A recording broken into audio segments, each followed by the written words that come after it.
Kinumpirma na ni Rhea Atayde at Zanjo Marudo ang kanilang engagement ngayong araw lang, February 20, 2024.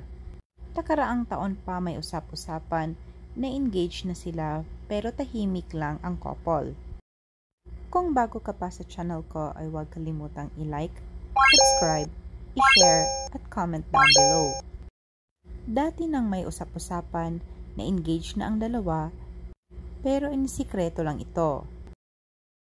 Matapos ang kasalang Maine Mendoza at Arjo Atayde ay sila na ang sinusubaybayan ng mga tagahanga nila na susunod na ikakasal.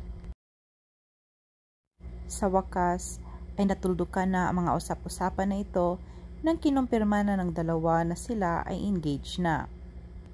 Sa pamamagitan ng kanilang Instagram account ay nag-post si Zanjo Marudo ng Hi Fiancé, habang nakataas ang kamay ni Rhea na pinapakita ang kanyang engagement ring.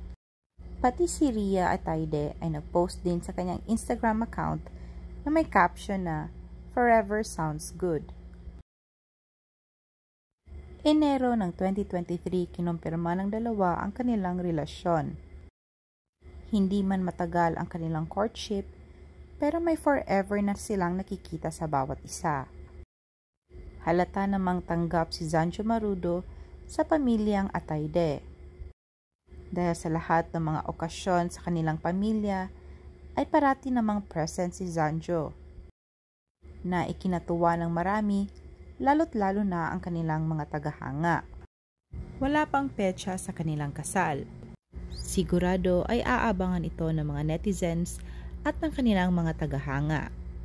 Kung kailan at saan ang kasalan, at kung pareho din ba kabongga sa kasalang Maine Mendoza at Arjo Atayde.